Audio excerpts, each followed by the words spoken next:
what's the name of that neighborhood that out off of Houghton? Oh, Rita Ranch. What is it? Rita Ranch. Rita Ranch. Thank you. Yeah, like Yeah. that became a community basically. Yeah. You know what I And mean? that was considered the outskirts, and now it's just Oh, part that of it. was far beyond the outskirts. That was like Yeah. if you lived in Rita Ranch, you moved to Rita Ranch to get away from everything. You know what I Yeah. mean? Now you're And surrounded by everything. now it's you're surrounded and it's connected. So yeah, like Yeah. yeah, Tucson exploded when my parents moved there, or around the time my parents moved there. Now it's like exploded again, like 30 years later, basically. What year did they move here? We moved there Tucson. in '85. So my sister was Wow. was still a baby. She was only like 1, and I was only 4. But I still have very very vague like kind of snapshot memories of us driving out there and watching the World Series with my dad. The World Series, that was the year the Royals won against the Cardinals, and I have very vague like snapshot childhood memories of watching the '85 series. And then after that, it was just growing up there. It was just where I grew up. So starting, Wrightstown Elementary and then going to McGee and Saguaro for middle and high school. You know what I mean? Like, which is now houses. which is now houses. Yeah, my elementary school. Which the really sad part about that is how old that school was. Like it was built 28 or 29. So the school was almost 100 years old. It was like it was historic. You know what I mean? And they're like, nah, we need houses, bro. We need houses. So go figure. So are we live, my friend? Right on. Good morning. Morning. On. Welcome. Thank you, gentlemen. Yeah, Pablo Martinez from Tucson, Arizona, and I was one of the finalists on the Christmas special on the Fortunate Fire episode. Loved your sweater, by the way. Oh yeah. We had to get it approved by the producers and stuff. We had to send in pictures and we had to embrace the Christmas spirit. Yeah, I don't think the producers would have liked mine. That'd have been, Thanks for telling me, Alex. I got it figured out. Oh yeah, Nikki just poked her head in and was like, "You can't hear John." Yeah. Buttons technology. Good morning, Alex. Good morning, Nikki. Good morning, Francesca. Who else is in there? Speak. Show yourselves. So how usually we start off with the week. How was your week, guys?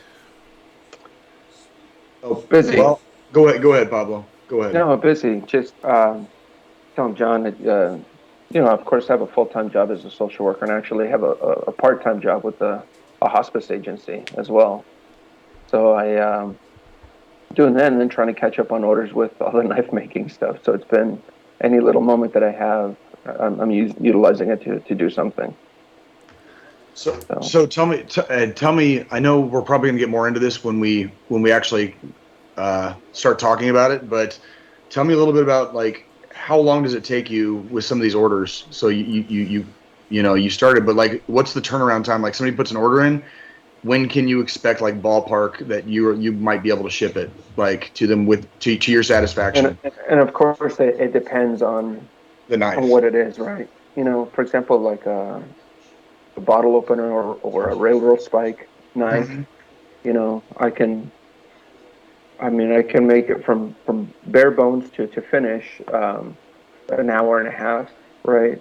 But that's it. But if I have to make anything way more elaborate, we're talking 12 14 hours for something to put the handle and everything on there. Oh, okay.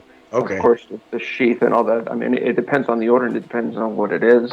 I've been selling a lot of these too. This little camp spoon. Oh yeah, camping spoons. Oh, yeah. That's nice. And these take about an hour to make. So you take a square piece of metal and you're forging it out to the spoon and then putting a twist and stuff on it. Does the twist keep the handle from getting hot? If the spoon is like say like in contact. No, that's all pure decorative. Oh, when I have the metal to about 2,000 degrees, it's like putty. I mean, That's awesome. Metal's extremely pliable at 2,000 plus degrees. I mean, you can move it around no problem. But it immediately drops hundreds of temperatures immediately. Right. I need. Yeah, I've got. When we when we get a little bit more into it, I've got a lot of questions. I'm very very fascinated by that process. Like, and I'm, yeah, yeah. John, how was your week? My week was it was up and down. We had the loss of, we had the loss of my uncle, my dear uncle. He was the first one that we lost in our family, and he was the heart and soul. Oh wow. So it was very sudden and very tragic, and I want to dedicate today's episode to him. Absolutely. We had a service yesterday, and it turned out to be the service that he deserved. We celebrated his life, and there was a huge realization that I had being there yesterday. So there's going to be lots of really cool things.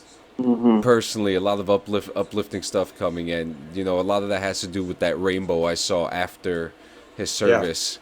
That kind of like widened my horizons a little bit. So I'm feeling pretty uplifted, right now. But other than that, it's just been a busy week as always. Keeping busy, staying alive, staying fed and all that stuff, making sure the kids are getting ready for school, because school's coming up, I think, in a week or two. So we're getting prepared for that over here. So, all right, shit, man, and good shit. And Jay, what did you do this week? Well, we went. Obviously, last week we were all here in Kansas City, right?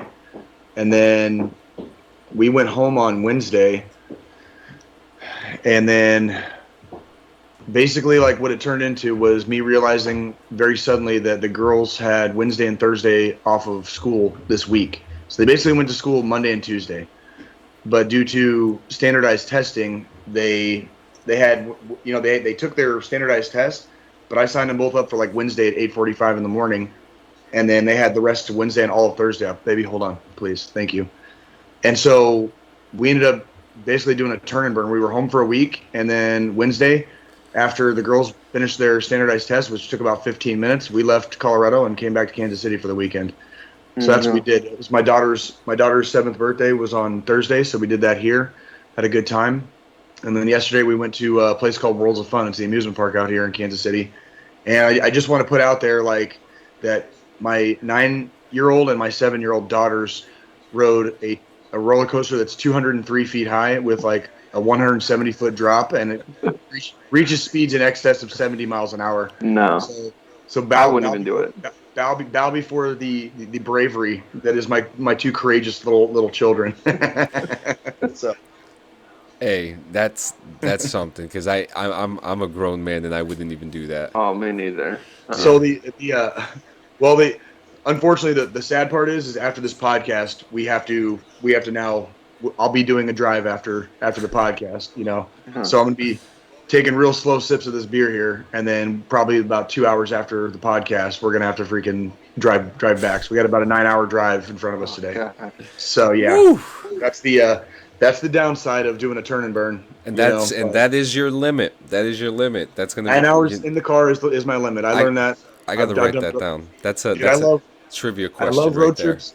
My actual limit is 6 to 8 hours, but 9 is the max, and I know that because of it's exactly 9 hours between here and my house in Colorado. Whew. So I can do Colorado to Kansas City because it's 9 hours, but typically especially when I'm driving with my kids and on a road trip, it's 6 to 8 hours in the car, no more, like no less. Like, we can do 6 hours, we can do 8 hours, but whatever that next town is, if we're on a long road trip, whatever that next town is, it better be like right there. You know what I mean? Because if been traveling with girls versus having, like, I have 3 boys, all we do is pull off to the side, open the door, and have them pee out the van. Right. With girls, you can't do that with girls. And honestly, like, I think it has helped a lot, because obviously I was taking my daughters on road trips when they were a lot younger. So, like, even the time that they were from the time they were both in diapers still, they've grown up taking long road trips. But as they got older, and when they were potty training, and we had to, I would plan out my rest stops. We might drive 6 hours to get to the hotel, but I'm making sure there's a rest stop, 2 or 3 rest stops in between that, and I know exactly where to stop because if I'll lean back and be like, "Hey, girls, does anybody need to go potty?" And inevitably, it's going to be like, "Yeah, I can go potty," and it's like, okay, like there's a rest stop like 30 miles down the road, like we're hitting it as soon as we get there. This is the time. Yeah, This and is the then time. yeah. So that was If you don't basically feel like going, you're gonna go. Yep. So, before we get to the meat and potatoes, I have a quick game review, as promised, guys. As of the last week and a half, I've been playing a very interesting, weird game called 12 Minutes. I don't know if it's a puzzle, if it's a murder mystery, maybe it's a little bit of both. You're in the game and it's a top-down game, and you're playing a character who's played by James McAvoy, who's played Professor Xavier in X-Men. He was in Splice.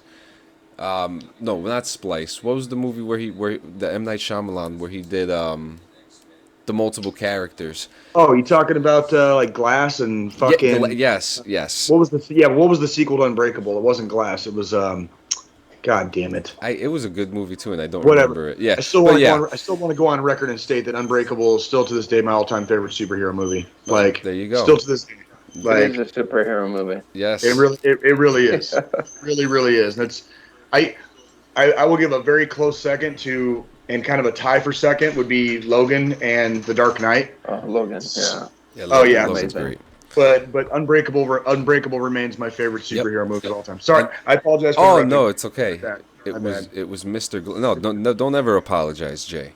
And so it's James McAvoy, Daisy Ridley, who is obviously Rey from Star Wars, and Willem Dafoe, and James McAvoy and Daisy Ridley are a couple who find out that they're pregnant, and there's some secrets going on that you have to find out. Like there's a pocket watch in a certain area of the house.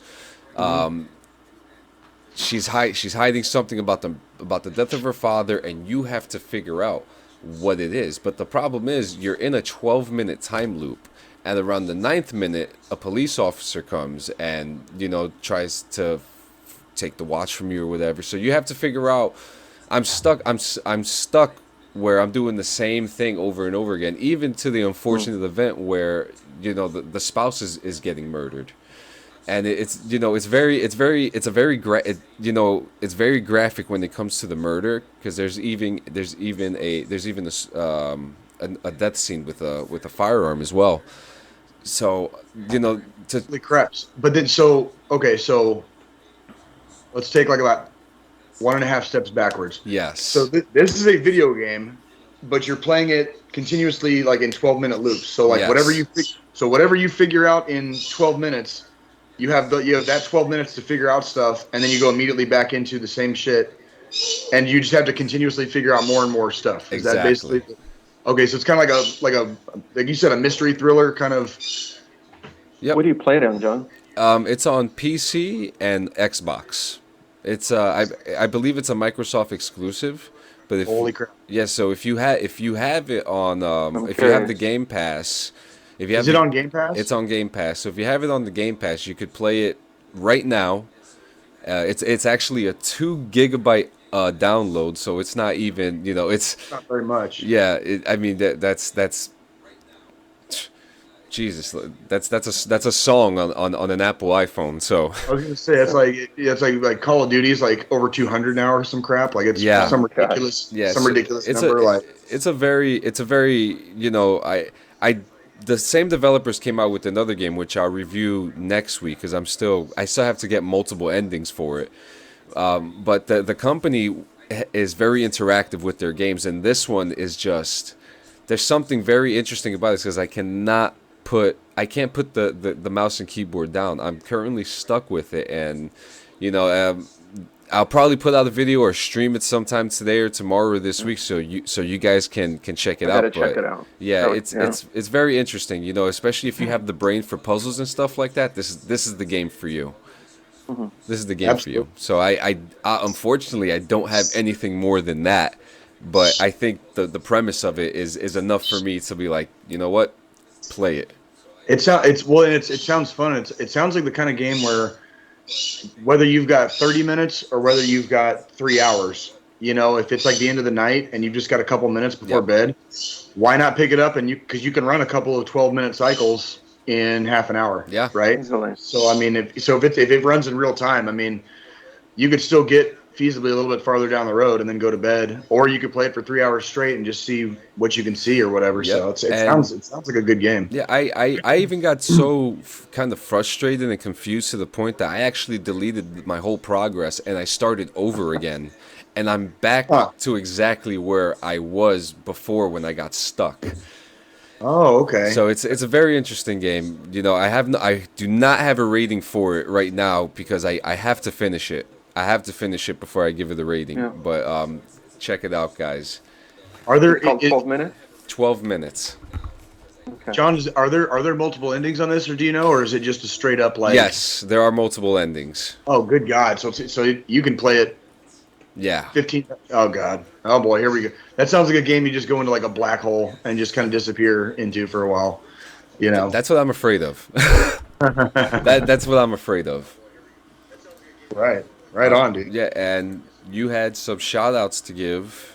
Yeah. To some of our heroes. Absolutely. So we kind of broached the topic last week during our podcast when we had Chris Patterson on as our guest, and we had some stuff. There was some stuff going on last week in Afghanistan and still continuing through this week. And some of what I talked about last week, I just wanted to kind of reiterate that, especially for our veterans of the global war on terror, our Iraq and Afghanistan veterans out there, to keep your heads held high. And I said it last week and I'll say it again this week. I don't feel like, the boots on the ground, the soldiers, the airmen, the Marines, our Navy, and even some members of our Coast Guard, we did not lose that war. Us, the boots on the ground, we did everything we were told to do and we were supposed to do. And this week, with there's some very harrowing footage, that I'm sure a lot of people and almost everybody's probably seen at this point, coming out of Afghanistan, specifically around the Kabul International Airport. When you see stuff like that, those are still people with their boots on the ground. There's Marines at the airport. Obviously, the Air Force has been flying and running nonstop missions to get as many people out as you can. I saw the video of a baby being held or handed over a concertina wire to the Marines. And when people are that desperate that they're handing their kids off basically to just give them a glimmer of a hope of a better life somewhere, there's still people, there's still service members there making that happen.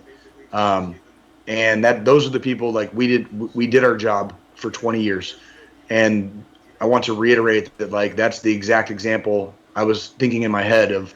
That's how we didn't lose this war. You talk to the politicians, talk to the policymakers, we'll read some really cool books in like 10 to 15, years about the global war on terror. Mm-hmm. But understand that the boots on the ground, we didn't lose that war. We did the right thing for 20 years, and you can still see the right thing being done probably up to this minute. So shout out to all the Marines and the soldiers and the airmen, especially the airmen. I feel like a lot of times the Air Force doesn't get enough props. The Air Force is the reason we had, superiority of the battlefield for 20 years in Afghanistan. Absolutely. So definite shout out to the Air Force, all of our Navy and Coast Guard out there too. So, y'all are the real heroes, and the ones that are still serving to this day, keep it up. So you're making everybody proud. So hold your heads very, very high. So that's my shout out. America, yeah. Fuck yeah. No, so yeah, very, very, very. It is very, very wild stuff that's going on out there, and I saw a bunch of that footage too. And I saw a lot of bad footage, but then you also see a lot of good footage. You see a lot of, you see a lot of the people, getting ready to fight back and be like, we're taking our home back, boys. Let's go. Well, and that's the thing. I brought it up last week. And a lot of what I talked about last week was that we basically went into somebody else's backyard and did whatever the fuck we wanted for 20 years because they couldn't stop us. And they didn't stop us. We literally owned their backyard for 20 years. Yeah. And we just did it again at the Kabul International Airport. We had Marines go in, and I believe the 82nd Airborne along with them. And that's our airport. Like any place we are, we fucking own it. So that, it's not like the Taliban are overrunning them, because they know they can't. Absolutely. Because every time they try that shit, we fuck them up. We literally like dick stomp them into the ground and turn them into fucking paint splatters. So one of the big things that I've been seeing a lot of people posting and having conversations about is all the stuff that was left over. But I think, Yeah. well, I think a lot of people don't understand too is that one, they're not going to have the resources to upkeep that's correct. that equipment. So it's going to become obsolete, in very less quick. than a year. Yeah. And people are like, oh, now they have all these. I was like, well, it takes a lot of resources, a lot of money to upkeep this equipment. It's going to rust away and become useless. Yeah. Yeah. And most of them are probably already deadlined anyway, too. Right. They're at the point right now where they probably don't even work appropriately, anyways. I mean, we saw this in Desert Storm. This is, a lot of those vehicles, they happen to be left there useless for the same reason. Yeah, exactly. Yeah, that's right. Well, and I don't know about you guys, but some of the up armored, let's say like the up armored vehicles, like the MRAPs and like some of the older Humvees, the Max Pros, when you're sitting inside a metal sweat box with like 3 inches of protective bulletproof glass surrounding you, like it gets hot in there. Like on my last tour, like AC, having an operational air conditioner is like mission critical. Because you cannot sit in those things. You cannot sit in those things with no AC. It doesn't work. It's like a microwave. On my last tour, on my third tour, the AC went out like we had just barely rolled out the gate. AC went out, and we called it in, and we were like, we'll try to punch through. Like we didn't make it probably 20 minutes into our mission route, and it's over 150 degrees in there. We had to call our PL. We had to call our lieutenant and be like, look, we're not going to make it. Like we need to like go back to base. Like we're not going to make it. And I was sitting in the back. I wasn't TC. So TC is like the truck commander basically. But I was in the back. I was going to be one of the dismounts for that mission, and sitting in the back, like when we got back to base, it happened to be around chow time, so it kind of worked out for the platoon. We got to just call the mission off and go to chow. So I guess that was good for morale that day, right? But when we stepped out of the back, it looked like we had jumped into a swimming pool. Like it was that like we were already like pounding our camelbacks. Like we had our kit on. You know what I mean? Like we were kitted up. We were 60 pounds of junk. Yeah. I'd say probably closer to 30. It was probably 30, 35, depending. The Kevlar, the helmet's about 7, and then depending on the size of plates you use, you've got front and back plates and then side plates. So somewhere between 30, 35 pounds probably, maybe. Yeah. But still, and then you have your pants, your top, and then any other gear that you have strapped to you. So sitting in the back of that sweat box, yeah, like you can't.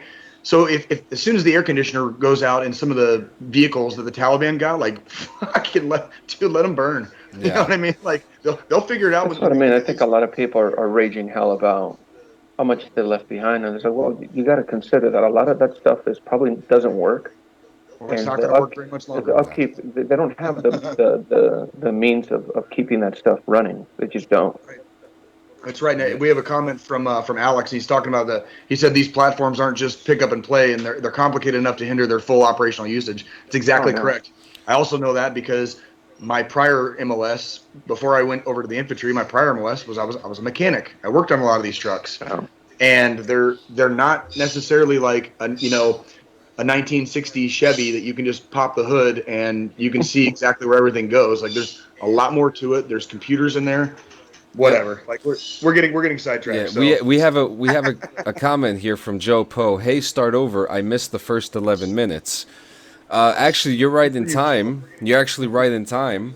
To start off, Pablo, do you have a website at all that we could if anyone ever wants to look at it or contact you, where would that be? I actually just created an Instagram specifically for that.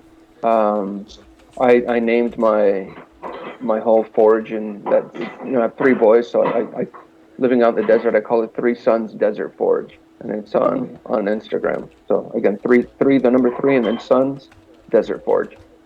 That's awesome. I've been posting stuff. Yeah. You have 3 boys. Like what's that like? Well, it's awesome. I mean, their ages now are 5, 9, and almost a 20-year-old. Right. So, Right. yeah. That's amazing. That's amazing. So That's, you were on the season 8 episode 6 holiday episode for Forged in Fire. How to start off? How was your experience overall? What did you enjoy about it? yeah.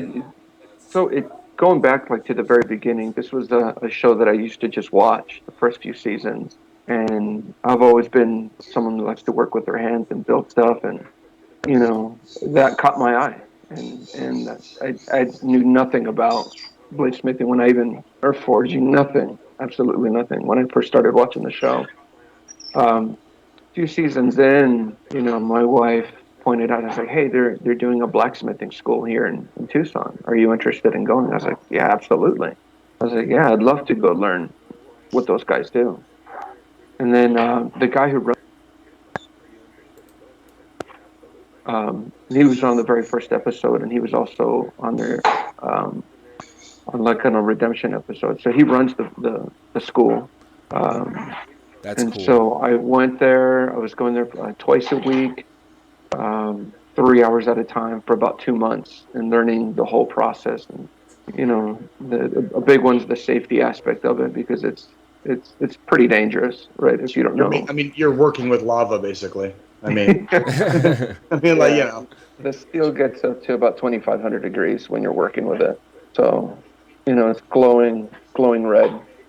Um, so I did that, and then it started building my own home forge. Like I got the forge and an anvil and some hammers, and then before I knew it, I started just building and building my knowledge and my experience and everything at home. And I got to the point where I was like, hey, I can make knives no problem at home. Hold on, my little ones. hey, John, when Pablo was talking about, always working with his hands, just to give you an idea of like Pablo's like kind of like artistic talent. One time we went to like an arts and crafts festival in Tucson. It's called the Fourth Avenue Street Fair, and at this street fair, this is like in our early 20s. So we were just walking around, chilling out, looking at the different arts and crafts or whatever, and there was a scorpion. There was a scorpion that had been made using tie wire. So tie wire is like it's kind of a thin little strip of metal that you use to like tie off like rebar if you're doing like construction or whatever. It's called tie wire. Yeah. And so this scorpion had been kind of like twisted and bent with like a bunch of different strips of tie wire. Pablo literally like picked it up, looked at it, kind of did like the Rubik's Cube thing with it, like was looking at it. Well, I was in construction at the time. We went home and I had a spool of tie wire for my job, basically. We went back to my house and we were hanging out after that arts and crafts festival. And Pablo that night made an identical replica of that scorpion from sight once, without even like he was barely trying. Like this is just natural artist. That's a Tuesday in Pablo's world right there. Okay, like it's a fucking Tuesday. You know what I mean? Like that's what he did. Like that's a no shit. Like I still have that scorpion. It's in Colorado right now, but I still have that scorpion. I've told people my mind works differently. Like I'm a very visual person, so I can see something and determine how it might be built, or without ever, learning how to do it from somebody else. Like I have that capability, but if you ask me to sit there and read a book, I struggle. Like with my attention, I can't sit there, and I struggle to I went through hell in college because of it. But you asked me to build something, I'm like, yeah, I'm on it. Well, and it says a lot too. You talk about nature versus nurture, and obviously, like you mentioned, like maybe having a little bit of some difficulties at times, like sitting in one place and like paying attention, or having to read a book about something you don't give a shit about. You know what I mean? But yet you can sit there and do like a freaking tie wire scorpion from first. It speaks a lot and speaks volumes about being able to do something that you're actually passionate about.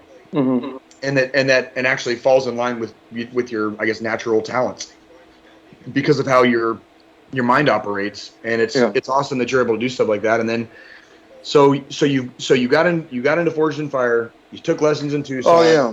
And then now you have a home forge. You're getting hours and hours of practice in. Right. So now, like, what do you when you're getting all this practice in? What were you doing? Like, what was the learning process like? Are you just learning how to pound metal and make it flat? Learning how to move metal because you make mistakes and how not to hit the metal and where to hit the metal, when to hit it. You gotta learn how to maneuver metal when it's hot.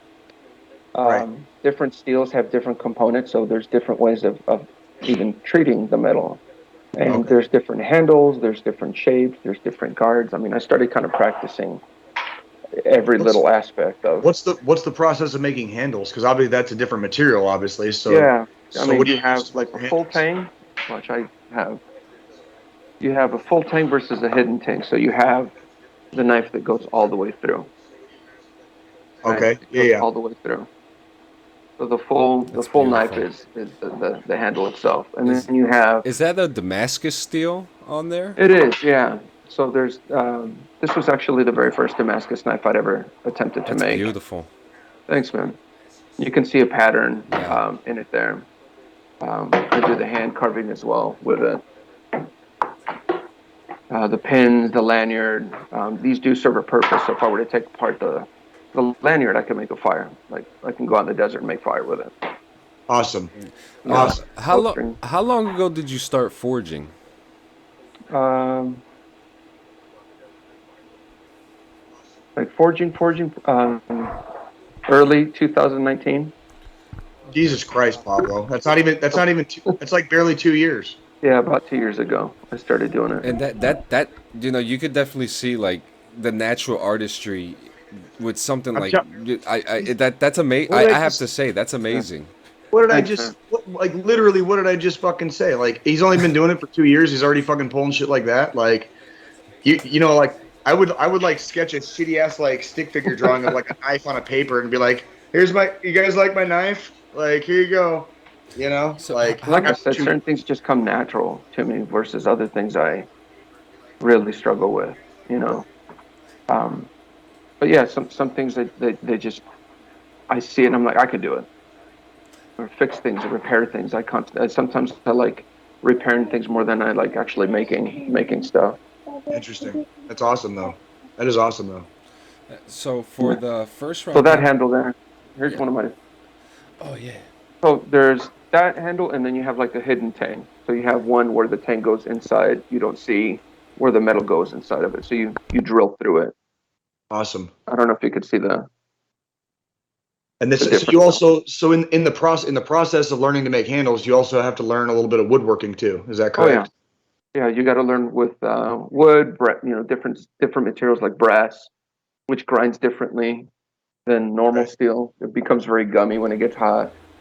Um, yeah, different woods. Sometimes man-made materials like micarta, which is a really tough plastic.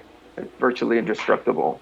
Do you know what knife I've always wanted? And you're gonna laugh, Pablo, because you probably as soon as I say it, but like I've always wanted a replica of the fucking knife that the dude that Nick Woody Harrelson used in Natural Born Killers. That big ass fucking Bowie knife. You remember that shit? I'd have to see which one it is. I think I'm gonna have to place an order, dude. Just to, I'll to have to look it up. Which movie? That thing is That's Born nice. Killers. So yeah, different handles. I mean, you have like a K bar, for example, is all it's stacked leather throughout the whole thing, which is part of the first round that I had to do on the Yeah. show was the stacked leather. And I think Oh I'd yeah. only done it. It was a stocking. It was like the stocking was Yeah, like leather, right? yeah. So they had all our stockings, our names on the stockings, and generally they give you 3 hours to do a handle. And part of the twist was like, hey, you guys are only gonna have 2 hours to do this. And I'm like, awesome. An extra hour doing that is gold. You know, you Right. you can put way more detail into the. I think with a lot of folks when they go on there, I was like, you need to make something functional versus something pretty. And if you've got the time to make something pretty, then do it. But the point is, you got to build something that's functional. And unfortunately, the ending of mine, it looked pretty, but it wasn't functional. The opposite. versus the first one wasn't as pretty, but it did really well in the first round. Well, and you had and you had a major setback in the middle of the process of creating it in the first place, which really that's one of the, and I don't know if it was how they, I guess, edited it to make it look on the show, or if it really was kind of like that. But I mean, you're talking about something that really functionally wasn't really your fault. It just that happens sometimes in the forging process. And so when that happens, you were like, oh shit, I need to take 5, and because now you're halfway through your allotted time. Yeah, I had spent already. We're sent home for 4 days to build. Right. And I had essentially lost almost 2 days already. Right. Yes. So I'm like, okay, now I got to start everything over. Right. And do all of this in 2 days. So I let the clock and I let that panic set in. I missed a lot of crucial steps in the heat process, which made the blade extremely brittle. Right. So that's people ask me what happened. Well, I skipped crucial aspects of making a knife, and I panicked and I rushed a lot of it. And when you rush something like that, it's not a good weapon. But the fact that you took half of your allotted time and still brought them a product. I mean, my hat's off to you, because again, like, that's so far outside of my scope of, I guess, any kind of like artistic ingenuity. You know what I mean, to make something like that happen. So we have a couple of questions. Yeah. From Nikki Larson, have you tried any inlaid handles yet? No, most of the stuff that I use is the like wooden pins and stuff like that. I have not done an inlay. What can you explain the difference between like some of the handles that you do and what an inlaid handle would be? Because I'm so a lot of guys will inlay and maybe this is what she's talking about, where you inlay like gold into it, where you actually chisel designs into the handle itself. Mm-hmm. Okay. I mean, that's a whole nother ballpark. They've a lot of knife makers will literally send off their work to someone who solely does that. Okay. Who solely does inlay. And is that part of the process? Is that something that is that like the next step for you? Are you gonna try to start inlaying, or what are your thoughts on that? I've looked into it, but you require even more equipment doing that stuff, and it's a whole nother learning curve for doing stuff like that with inlay. Like I said, a lot of guys send off their work to have someone do that for them, because that's what the guy does, is solely inlay, and they're amazing at it. Okay. And I think we had a question from Alex Lear. Also, he was asking about how many layers. I don't know which part. I apologize, Alex. I don't know. How many layers? This one's, I think it was 60 layers. So the process to doing this, there's many? How many did you say? 60 plus layers. 60? Yeah. Oh, holy shit. Okay. So the process of this is you take 2 different steels. You have one that has a higher nickel content, hence why some of it is shinier than the other. Okay. I mean, there's quite the process to making Damascus. So you take multiple layers. You take a 1095 layer, which steel, which is a very high carbon steel. It'll harden, it'll hold on edge, and then you take 15 and 20, which has a higher nickel, stacking them over each other. So now you have essentially this big sandwich of metal, right? You bring that up to forging temperature, and I don't know if you guys see a lot of the times that they put the powder on it with its flux, and that prevents it from building up scale on the outside. That prevents it from building scale inside of it, so that it sticks together when you draw it out. So you bring up that billet of multiple stacked different layers. You draw it out with the power hammer. You can do it by hand, but it's a pain. I actually used a power hammer to do that, to draw out this huge billet. So you draw that out, and now you have this long billet with maybe only 6 layers.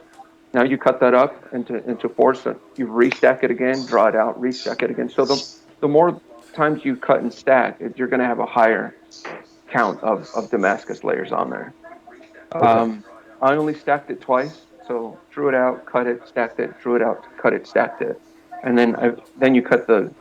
Depending on the design that you want on Damascus, there's raindrop, so you drill a bunch of little holes. There's ladder Damascus, which is this. You cut slits throughout the whole thing and then draw it out. And you won't get that that design until you put it in ferric chloride. So it's an acid. Ferric chloride and distilled water. You do multiple cycles. You leave it in there, and it starts to eat away at the different metals differently. That's how you get that pattern. So the higher nickel content one doesn't dissolve in the acid as quickly as the other steel. Okay. So then you start getting that contrast of the dark and the nickel. So now we're talking about chemistry and shit. Yeah. Holy crap. There's literally like physical layers, and then there's like scientific layers that you have to pretty much like understand to really get this right. Yeah. Well, and to really bring out, like, for example, the dark. I don't know if you can see. Yeah. The dark versus the real shiny. You use when you're done doing all the acid etching, all of the ferric chloride, then you put the blade itself for about 20 hours in instant coffee. The instant coffee will darken the dark and leave the bright bright. It's, again, chemistry, something that you learn. You leave it in there in some hot coffee. When you pull it out, you can really see the black come out of the blade. That is insane. Here's another one. This was made from an elevator cable. I don't know if you can see. So you just went out and found some discarded freaking metal and ended up making something like that out of it. So a buddy of mine, he was also on the show, and he has a big chunks of elevator cable. They're probably 3 inches in circumference, about maybe 6-inch piece. You put it in the forge, you twist it up, and you bring it up to about 2,500 degrees. And that's a welding temperature. So you want this thing to be almost bright white of how hot it is. Like you said, right. Like lava bright, And then you just start pounding away at the metal, and then you get a billet. You lose a lot of the material when you're forging because you build up the scale, that stuff that falls off of it from the metal. But I don't know if you can see the. Yeah, absolutely. Kind of the grains of the cable. I love that like weathered look on the actual blade itself. Yeah. Like that I guess I don't know what to call it. Maybe like the discoloration, that rusty like metal look. Yeah. I just really, I'm a sucker for stuff like that. We have a comment here. We have a few comments here. You spent 2 days rushing to make a new blade. It was so impressive to see the finished product, regardless of the outcome of the kill test. You did it. That was from my wife who's watching. Alex Lear says, back in the day, a forge consisted of like 4 people: the smith, the assistant, the handle guy, and then the polisher, I think. And most forges today run one guy for everything, thanks to technology, of course. And we have a question here. Oh, this is a good question. My wife says, Pablo, what is the real purpose of using whiteout when working with Canister Damascus? I've seen contestants use it. Is it the same reason why they use the powder? No, so the powder is flux, and it's borax. It's laundry detergent. No shit. Yeah, you can buy flux that's designed for knife making. And again, what that does when you bring up the billet to a certain temperature, it actually creates a layer over it, like almost like glass, and it melts over it, and it creates a layer to protect the billet from building up scale. So from keeping the metal from sticking to each other. That's why you see a lot of guys sprinkle the powder on there. And it's borax. I mean, it's laundry detergent. You can go buy a big box of it for $2-3. But you use that to protect the metal when you put it in the forge. Yeah.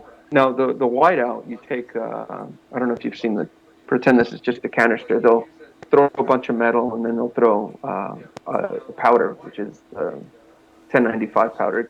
It's essentially grounded up metal, and you put in different types of steel. The reason for whiteout is when you can, and I think they make a huge mistake in the show because it chews through a lot of your time being able to take that can off and get the billet inside that's left inside.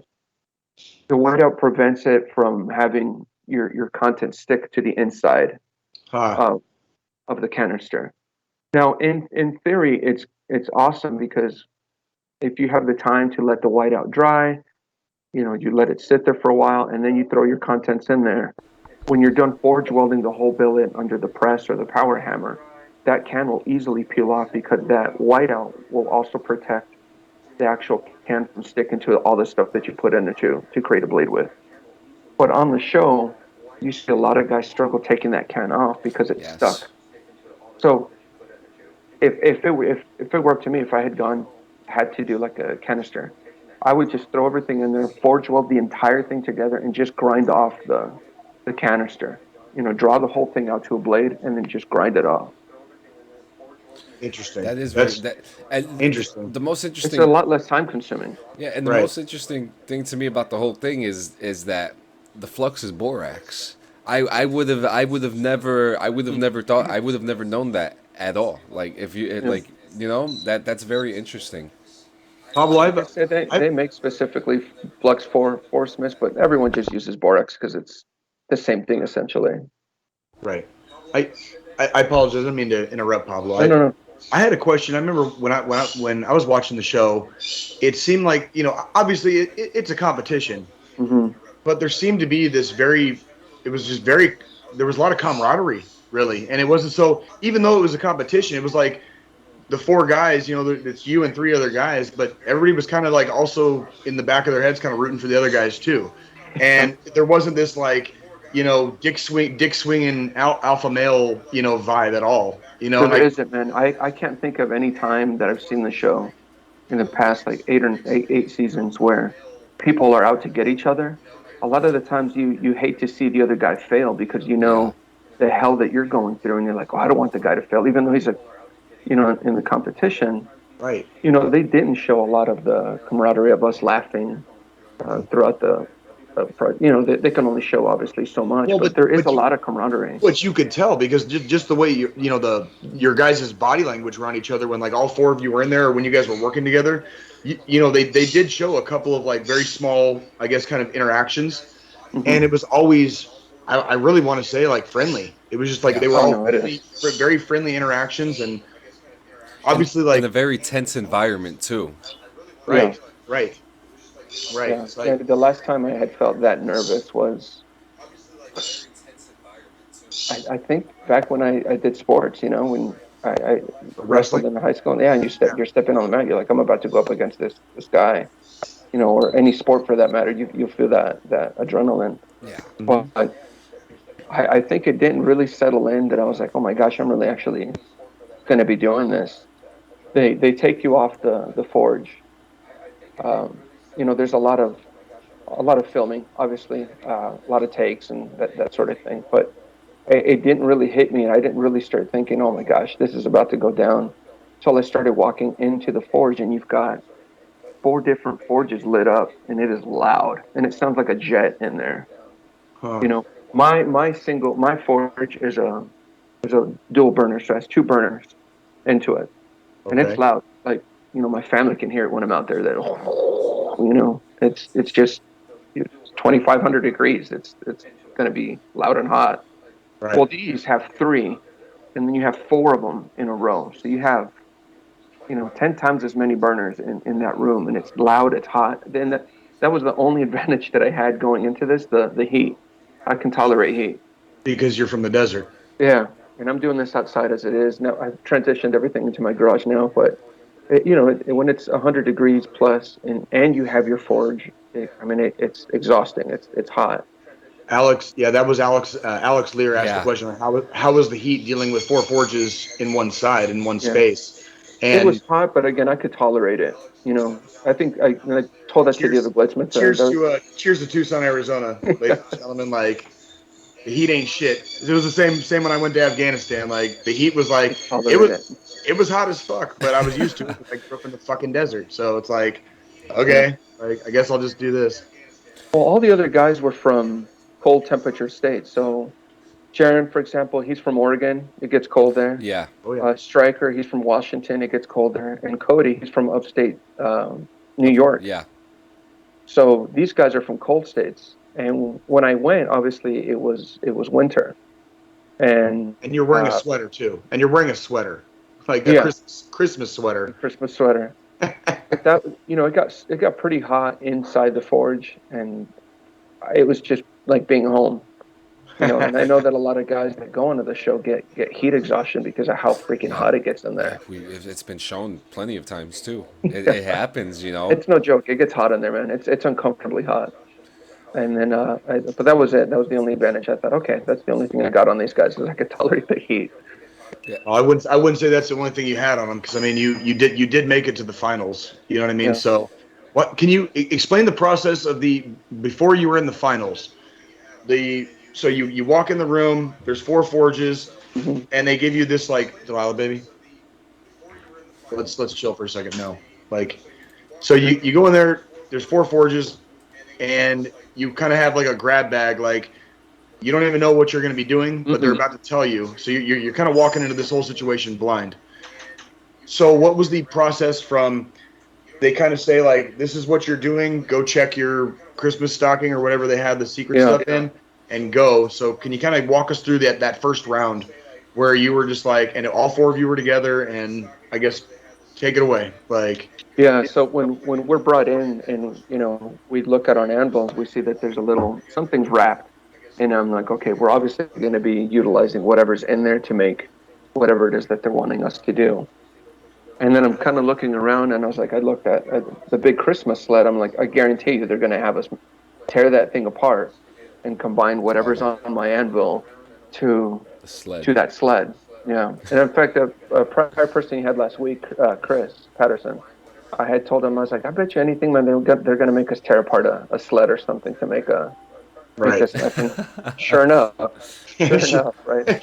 Sure as shit. Like Yeah, that's sure enough. nothing new And under the then we, sun.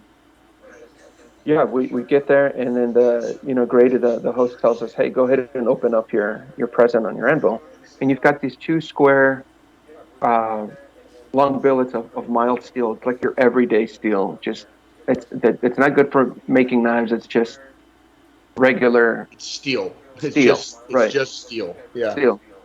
But the sled part of the metal, the sled part of the it was what the heck type of steel was it? I 80 CRV20. So it's a certain type of steel. You had to combine it and make it into a sanmai billet. So sanmai in Japanese means 3 layers. So the inner core of it is a very high carbon steel, and then the outside of it is a mild steel. And the Okay. purpose of that, going back to it, the Japanese didn't have readily available good steel all the time, so they had to be able to figure out ways to combine different steels to make something usable. The problem with doing sand mine, as you see, is that you can develop a warp because different steels cool down differently when you quench. So a lot of the times the outside stuff will cool a lot quicker, and it'll pull the other steel. And so I had a gnarly bow in mine at first, and had to re-quench. And I don't know if you see the show, I have to re-straighten the blade out, and so But you it's a did. process. But I you did, did. yeah. Well, and even the because see, like I know John's very familiar with the show. Like I am yeah. not. Like you and me, Pablo, go way back, and I kind of stopped watching TV quite a while ago, right? Sure. But you even see the commentators or the main guys on the show. Like when that happened to you, they were actually impressed with the path that you took. You chose to do a certain thing to fix your, I guess, mistake or Yeah. whatever you didn't like. And the commentators, these master forgers or whoever the hell they are, they were like, he made a good decision right there. Like that was a smart Yeah. play, basically.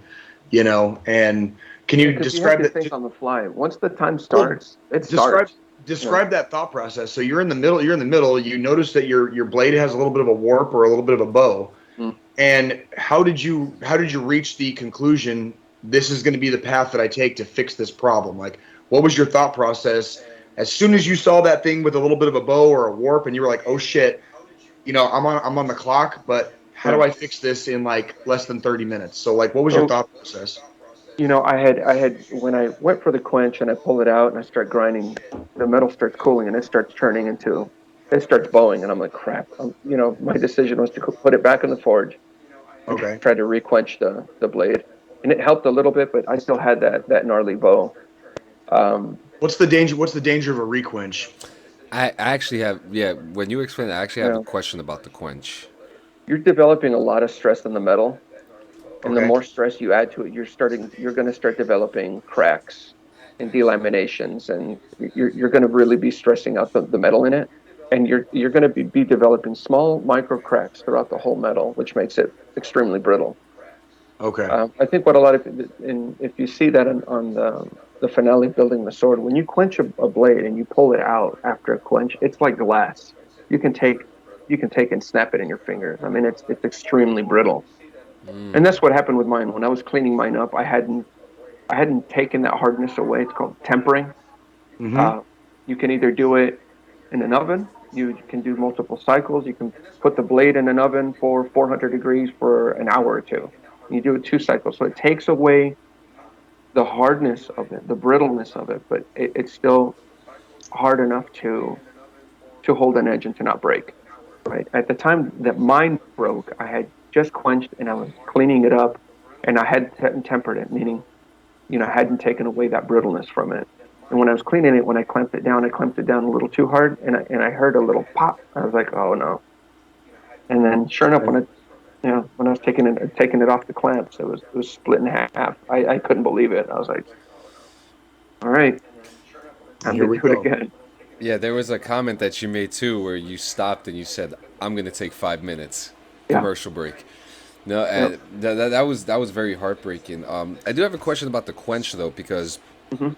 I obviously every single episode there's always a quench. You got to quench, Always. but there's only been one episode that I can remember where one contestant quenched in water, and the judges freaked out. Yeah. And I can't remember how far he got. I don't remember. What? It was a successful. It was a successful blade. My wife is saying it was a successful blade. What do you? What is the? Why do people or some people feel that it's better to quench with oil if it's okay to quench with water, or is it not okay to quench with water? And again, it goes back to depending on the steel, it cools down differently, so you need different types of oil.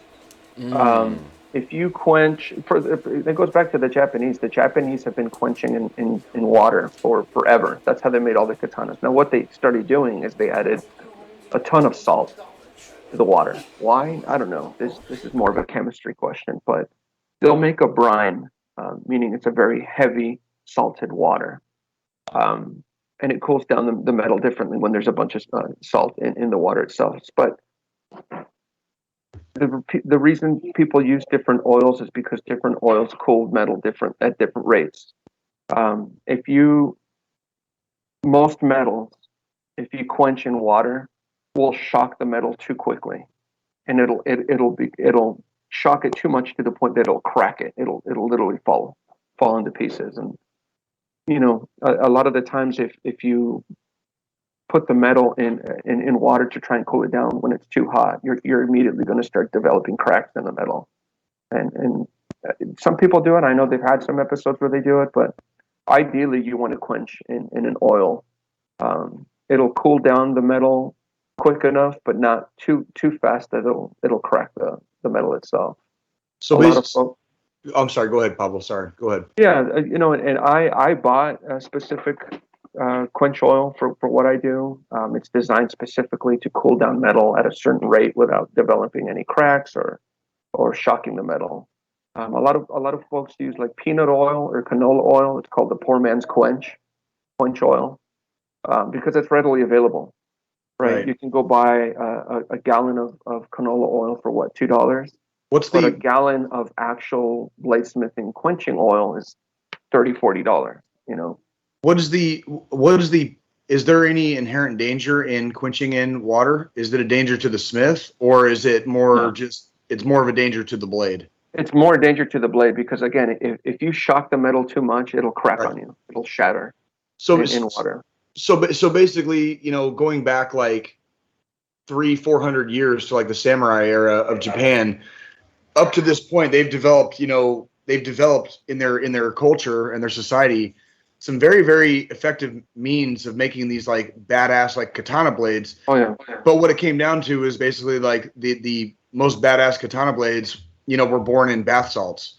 Yeah. So the samurais basically have like these blades that are like on bath salts, and so no wonder they like just like wreck shop on like the people they were fighting against, right? Like and they when you quench in water too, you got to bring up the water to a boiling temperature. And that being said, because you don't want to quench in, say, ice water, that shocks the metal even more, right? It's too quick. You're shocking that hot metal too quickly. So the ideal with water really salted waters, you want to bring that temperature of the water to a boil, as hot as you can possibly get that water, and then quench your blade. I know there was an episode they recently did where everybody had to quench in water. Really? Yeah, everybody. They had, I think, these No big fish way. tanks. Yeah, they had these huge fish tanks, and everyone had to quench in the water. And then they had this big, huge tub of salt, right next to it. And I'm thinking, of course, it's easier. It's a lot easier to be a couch smith than actually being on the show and doing it, right? Yeah, like Monday morning quarterback in the game kind of shit. Yeah, exactly. After my show, I got a lot of criticism from people on YouTube and stuff like that about, well, why didn't he do this? And that was really dumb of him to do that. You get a lot of people that criticize you, and I was like, well, it's easier. It's easy. Well, I was that person too, though. Pablo, you cut out for just a second. Like, go back. What was the criticism you got on YouTube? Because you cut out. I got a lot of criticism from social media and YouTube and people, that not just for me, but for several other people. Oh, he did this wrong, or he should have done this. Well, they don't show everything on the show, right? They don't show me heating up the oil to 135 degrees. Right. You really should bring up the oils and waters to a certain temperature. Right. Before you quench your blade. They don't show all that stuff. So they think, oh, I bet his oil was cold, or I bet it's this. Like, well, no, it wasn't. Right. But again, they're not going to show every little process. When you only had 2 days to go, basically, when you're for the final, mm-hmm. when your blade broke, and did you just stay up for like 2 days straight, or like what was the process? No, it is a clock. You've got 10. They say 4 days, but really the first day's 5 hours. First day, and because of COVID, that was another thing that made it difficult. Yeah. COVID, typically you had some time in between to go home and prep for your final. I came home Saturday close to midnight, and the film crew was at my house at 7 a.m. So I had no time. Right. Right. I went to bed, woke up, and I had the film crew at my house in the morning. But once the clock starts, it's 5 hours the first day, then 10, 10, 10. So you have 35 hours. And at that, when my first blade broke, I had maybe 22 hours left to finish. Jesus Christ. So I was like, I've got 22. I hadn't even started my handle or anything. Like, I was solely working on the blade. And that blade was... could have been good if if it didn't snap. I would have tempered it. I would have done. Looking back at it, I still have all the pieces, and I'm looking at the grain of the metal, and I was like, this was a lot better than the one that broke on the show. Really? Oh yeah. It was a lot better looking, and of course it was my fault. I snapped it before I could temper the blade and bring down that brittleness, that hardness. Right. I don't blame anybody else. Obviously, that's just my fault. I brought in a sword that looked pretty, but it was just not. Yeah, but don't listen. The internet. The internet's always got a fucking opinion, and they're usually fucking keyboard criticize. No, and I never took it personal because, again, it's like sports, right? And I'm like that. Like, why the hell didn't he catch it? I'm like, do you have any idea how difficult it is? Oh yeah, what they do. That's why they're professional. We just did it last week. Well, that's like, I was watching UFC last night with my girlfriend. It's like I can sit there from the couch and be like, oh yeah, you should have gone out the back door. You should have thrown the overhand right, to counter. No, shut the fuck up. No, because you're sitting on your couch. They're in the fucking cage. Fuck off. You know what I mean? Like, it's the same thing. Luckily for me, I had several seasons to watch this show and learn what not to do, what to do in certain situations. So when I had my mistakes with my first round of making the chopper, I knew what I needed to do and where to go to fix those issues, because I had previously seen other smiths in the past make that mistake, and some of that stuff kind of came back to memory. Okay, that's awesome, dude. All right, now is there going to be any potential, like you mentioned, like a redemption episode earlier or something like that? Funny you should say that. I'm actually still in contact. I'll message back and forth with Grady, the host. He's a really cool dude, man. And we'll message back and forth on Instagram. He's a really nice guy. Sometimes Jay, one of the judges that was on there. Nielsen? They just post Jay Nielsen. Yeah. super nice guy. And, they just posted, hey, we're looking for season 9 contestants and this and the other. And I immediately jumped on it. I was like, I want to Yeah. go back on a. Episode. Because Hell they do yeah. have them, They That's have fucking awesome. And redemption they're all episodes. and those redemption episodes, they're so impactful too. They're probably some of my favorite episodes because you Me hear too. the story and like, when they come back and win, it's like, oh man, it's so heartfelt. So I hope to see that, man. I hope to Yeah, see that because I appreciate it. you did a really beautiful blade. It was the George Washington battle, Battle Sword. yeah, the battle sword. Hmm. And I remember looking at your face, some of your emotions. When they showed it, I remember seeing you, and not just you, but your opponent as well. Were both like, "Holy crap!" Like, Yeah. this is It's this is just that we're not completely, out to get each other, man. Really, this yeah, competition, what makes it very different from others is really you're competing against yourself because you've got to come up with a product. yeah, You are competing against other people, but not really. Everyone's got the same situation, and you're battling against yourself in the ability of doing what it is that they're asking you to do. So I think that's why there's a really strong yeah, camaraderie between. Uh, and one of the things I've learned in these past 2 years when I've made a lot of connections with other blacksmiths is everyone's always willing to support each other. Everyone's always willing to help each other out. And even now, I've become the guy that has people sending me messages and, uh, hey, how do you do this? Hey, can you give me some pointers on this? And I love that I'm able to share and support people who are getting into this, absolutely, because I was once that guy, right? Bugging, Right. and I still bug people all the time. Hey, what do do in this situation? And there's so much to bladesmithing that it's a constant learning curve. Yeah, And as much as I like making knives, I like making a bunch of other stuff too. I kind of ventured away from making knives to making, camp stuff, and I made a big old coffee table. Um, I one of my neighbors was like, "Hey, I need some door hinges, some custom made door hinges." So I smith some of the hinges for him, oh, and that's cool. that's awesome. yeah, different stuff. One guy's coming tomorrow. He wants a custom made fire poker, and I was like, "Sure, I can do Hell that." yeah. Yeah. And other stuff. For example, this I was I, showing it earlier. I like that. I like that Yeah, a it's a lot. little camp spoon, and this was just a long piece of metal, forging out the spoon part of it, and then for decorative purposes, you add a twist to it. This one's my wife's. I made it for my wife. That's freaking awesome. Yeah, What are some of your favorite pieces that you've made? probably that Damascus blade, just because there's probably 14, 15 hours Yeah. into making this thing. And I got to use a power hammer, which are amazing to have. Obviously, I couldn't have one here because I piss off all my neighbors, but they're loud, man. They're loud. So, Do you have to wear like ear protection when you work? Yeah, funny you should say that. About a month ago, I was having really bad um, discomfort in my ears, Oh God. and I would hear this numbing, vibrating. If the air ooh, conditioning would turn on, it would trigger. It would go zzzz in my ears. I'm like, ah! I had started having tinnitus in my ears, so I went oh, to get checked out, and the doctor's like, okay, what do you think? What are you doing that's causing this? Do you listen to loud music? I was like, no, not at all. I was like, what do you do that might be triggering this? I was like, well, I'm a blacksmith.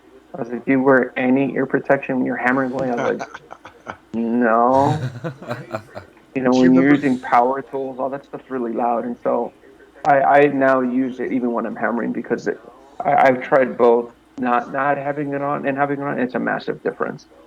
Do you remember Pablo when I came back from my first deployment? I think it was my first deployment, and we took Elijah to see the WWE show Yeah. in Tucson. Yeah. And well, I remember I put in my ear protection, and you like kind of looked at me like kind of funny, and I was like, trust me, dude. Like Trust whatever. me. Trust me. Like I wear earplugs at concerts now because I'm Oh I yeah. we're not fucking kids anymore, dude. And it's like, No. once that hearing is kind of gone, it's gone. And it's already bad enough, in my world. Like, I get it, dude. I get it.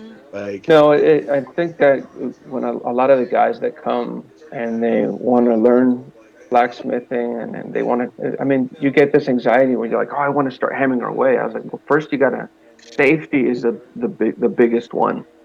Eye protection, ear protection, gloves, the right type of pants, the boots. You've got to really protect yourself because if you mess up, you don't want to lose an eye. You don't want to, I mean, you're dealing with really dangerous equipment, really dangerous heat. Again, the forges are 25, 2,700 degrees. You don't want to skip a step in safety. I always tell people, man, safety first before anything. right. Yeah. So with it being so hot where you live, is that why? Is that because you see some forges, they have like a shack and stuff like that. But from the episode, obviously it could have changed since then. You're in your backyard, so it's more open, so you get more of a Right. breeze. So was that something that you're more comfortable with instead of being inside of a microwave? I just recently transitioned everything into my garage, so now I have all of my tools, everything that I need without going back and forth from outside to the garage, outside with, my drill press, my welder, whatever I'm using. Everything is now in my garage, and it makes it a lot easier to just reach over and grab what I need. Um, I like forging outside, especially in the winter here because it's so beautiful outside. I I mean, can it's imagine. 60 degrees, and then you've got this forge, and I mean, that's winter for us is 60, 50 degrees, and when you're forging, it's just a lot more comfortable. Um, Pablo, repeat that for people that aren't familiar with Tucson, Arizona. Like, repeat the temperature in the middle of fucking winter in Tucson. Like, our so-called winter, I mean, it'll drop at night, maybe like on a cold winter night, 25, 30 degrees. yeah, but But generally, that's like 3 nights out of the whole winter, though. right. Like, But generally, it fluctuates between 70 to 50 degrees for like 3, 4 months. Damn, and we hit the I mean, negatives. oh yeah, no, yeah, where you're at, that's no joke. Oh yeah. And funny you should say that because when I went to go film, we did. There's a lot of downtime. I think people don't know that there's several hours of downtime when you're filming. mhm. Lots of downtime. And so a lot of us would hang out outside the studio and just sit and BS around with either the producers or the other Smiths there. And I'm shivering because this isn't in Connecticut. And Yeah. they had to bring a portable heater to me because I wasn't used to. It was 50 Oh. degrees when we were there, and I'm shivering and I could not control my body temperature because of how cold I was. And meanwhile, these guys, the other guys, are like in t-shirts and shorts, Yeah. no problem. And here I am, full jacket, full glove. I couldn't regulate my body temperature. And again, it goes back to they're from different. They're used to the cold. I'm not. I'm not at all. That's very interesting, actually. That is very interesting. You Well, know.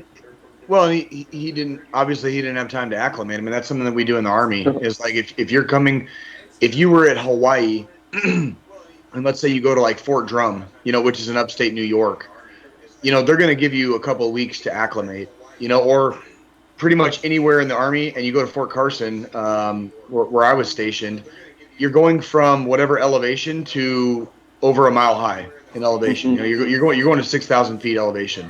Yeah. You have to acclimate to different environments. You know what I mean? And so obviously doing a show, you didn't have any time to acclimate, so you were sitting outside and you went from 50 degrees to 20 something probably, whatever it was when you were there. No, when I left Tucson, we were still in the 80s, and mind you, when we filmed this, it was actually in October. Ooh, Oh, okay. Okay. Yeah. So October in with a Christmas sweater. for the Christmas sweater, right? October here is about 80 degrees still, about 75, 80 degrees. October. Oh yeah. Yeah. So it's Oh still yeah. hot here. We still have our ACs on in October. Sometimes November. I'm not joking. That's Oh that's yeah. Oh yeah. Yeah. that's Oh yeah. insane. So Uh, then we get into the upstate New York, Connecticut area, and it's a 40, 50 degree difference. I flew in that night, and the following day we're competing. I couldn't, I struggled with the temperature. Yeah, that's definitely like a weather shock to your body too. Because I Oh can only yeah. imagine because when I moved down to Fort Benning during the winters, I was walking around in shorts and stuff like that. It didn't really snow down there, but it was like 40 degrees, and I'm Yeah. walking around in shorts, and everyone's looking at me crazy. I'm just like, I like this stuff, Yeah. you know. I say I like the cold, but obviously that's, you know, You found out I that mean, day that you didn't. you do get used to it after a while, but it definitely, I want to say it takes at least a season or two. sure. You have to live in an area for the entire season, Yeah. and then maybe the next season you kind of get used to it, and vice versa for people coming from colder environments to the heat.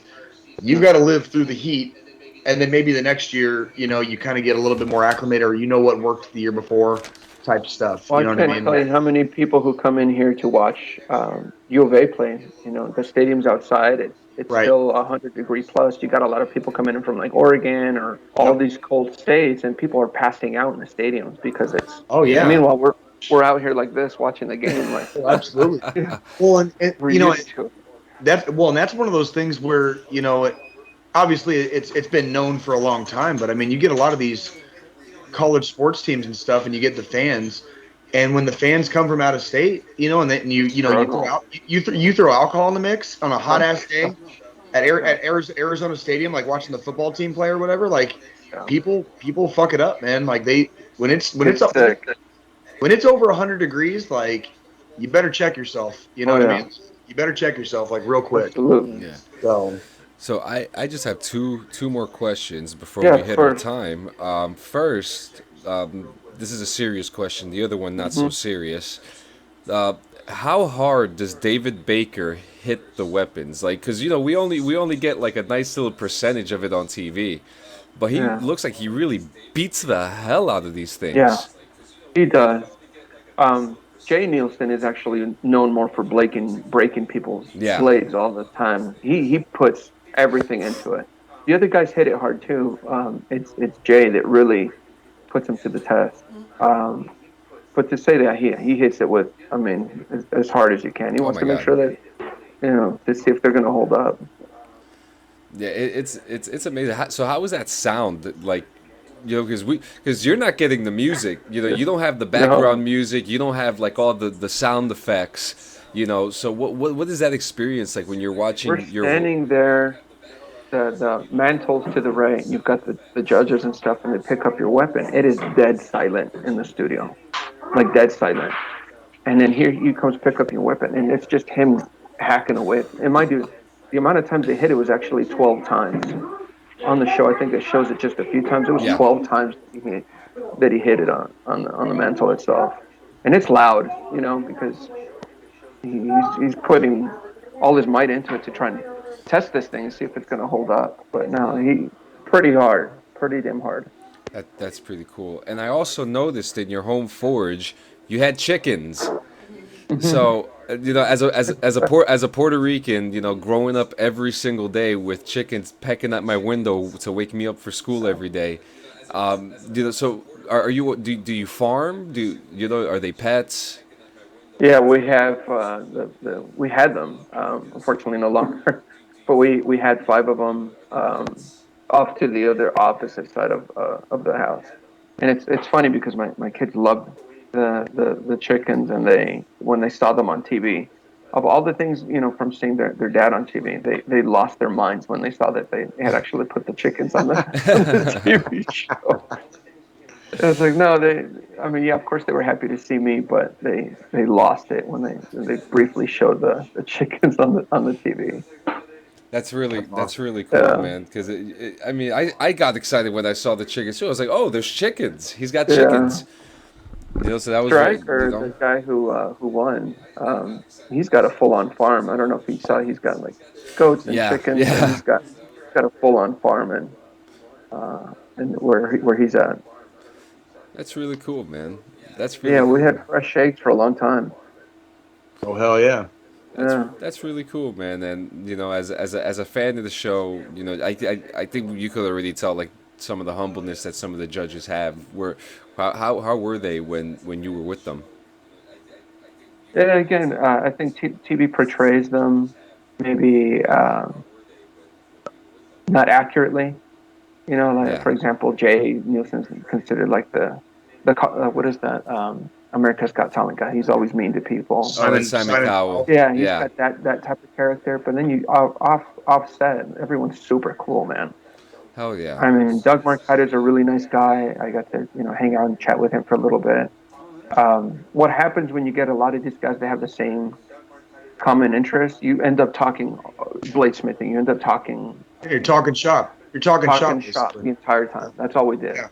And you can't actually talk to them until everything is finally over, because they don't want favoritism. So you don't I even like get that. to chat with them at all. I mean, you see them before you actually do the first few rounds. They come over and they stand next to us and they tell us, "Hey, have fun out there, guys. Do everything." They give us a pep talk. Really cool people, but you don't actually get to hang out and chat with them and talk shop with them until everything's completely over. And again, this is because they don't want favoritism at all. That's good. Yeah. I mean, well, it makes perfect sense. I mean, obviously, they don't want to be perceived as the show being unfair, obviously. So, I mean, they make everything extremely fair. I'll give them that. Everything's the same across the board. And I really hope you make it on like a redemption episode, dude. Oh, me too. Yeah. I think the time is ripe, as as it were. You know what I mean? Like, so. And I just think I have so much more knowledge now because I did this 8 months ago. Yeah, well, almost a year, dude. I mean, almost a year actually. 10 months ago. It's late August, so I mean, we're heavily encroaching on October, so.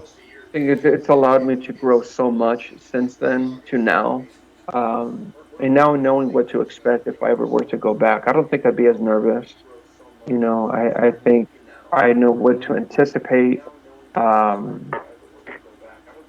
But yeah, I'm very much looking forward to. I just resubmitted an application, literally, what was it, Wednesday, to try and go back to a redemption episode. And I know there's probably a ton of other guys that would want to go back, but I was so close, so stinking close. Well, in my opinion, with your, like I said before, you have natural artistry.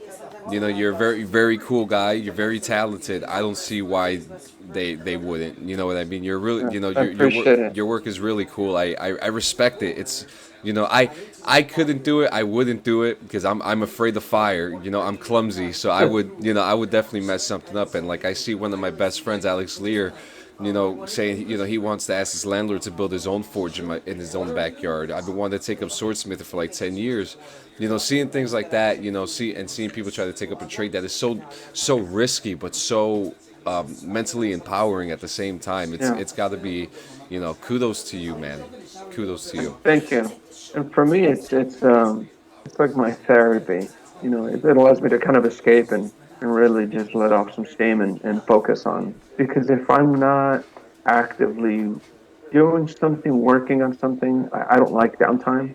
I get very antsy, and I feel like I need to build something or fix something, or I become very anxious when I don't have the capability of working with my hands. Absolutely. Absolutely. Well, before we take our final thought, can you just once again tell us where to find you on your socials? Yeah, I've got one. I literally just created it yesterday, so I still have quite a bit to do and add to it. On Instagram, it's 3 Sons Desert Forge, so the number 3. For my boys, three boys, 3 Sons Desert Forge. Awesome.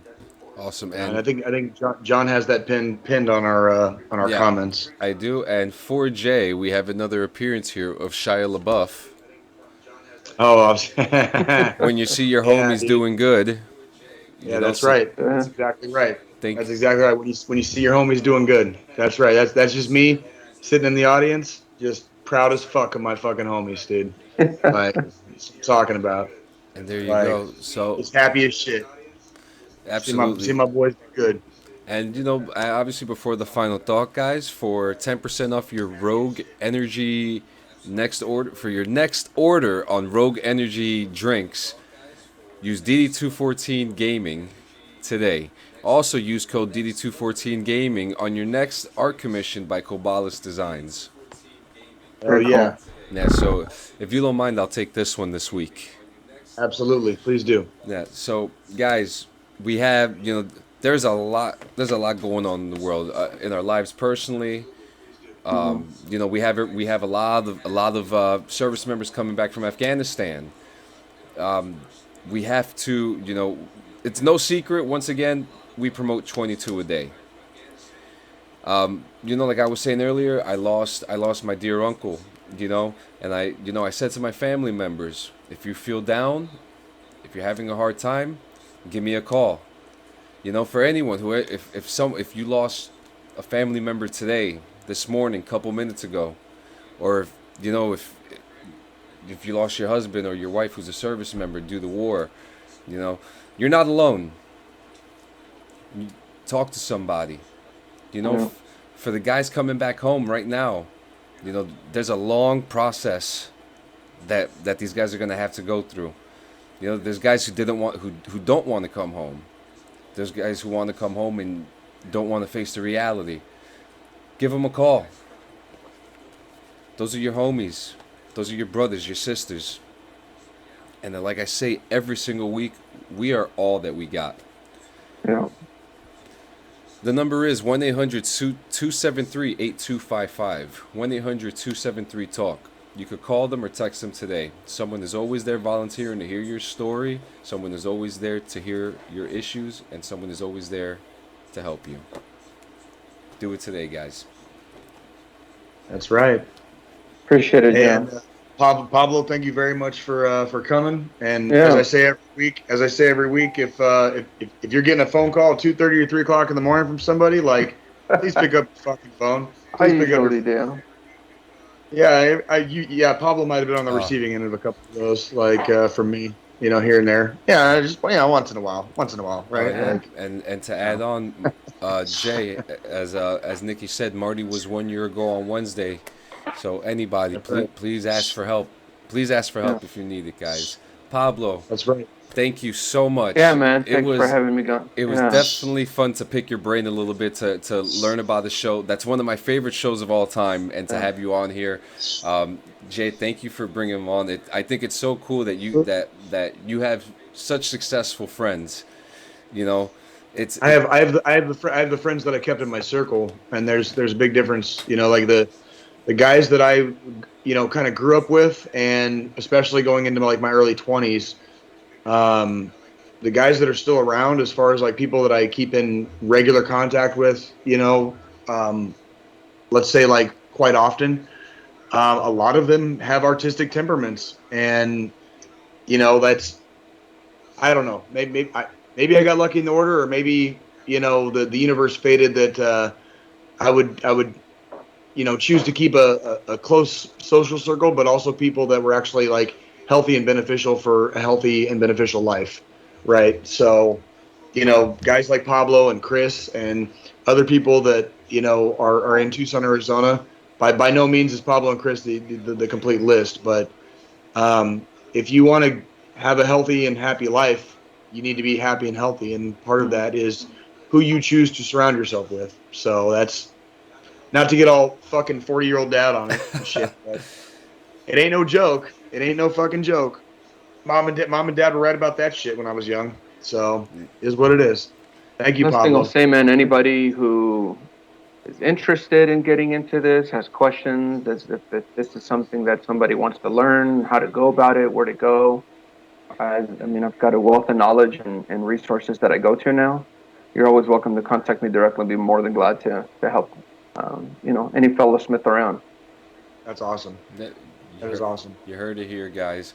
Guys, thank you. We'll see you next week for a very special DD214 Gaming podcast episode with more details throughout the week. Pablo, thank you. And Jay, thanks, man. Appreciate it, guys. As always. Thank you. Absolutely. Have a good Sunday and a good week, everybody. Take care, bud. Guys, be good this week. Too.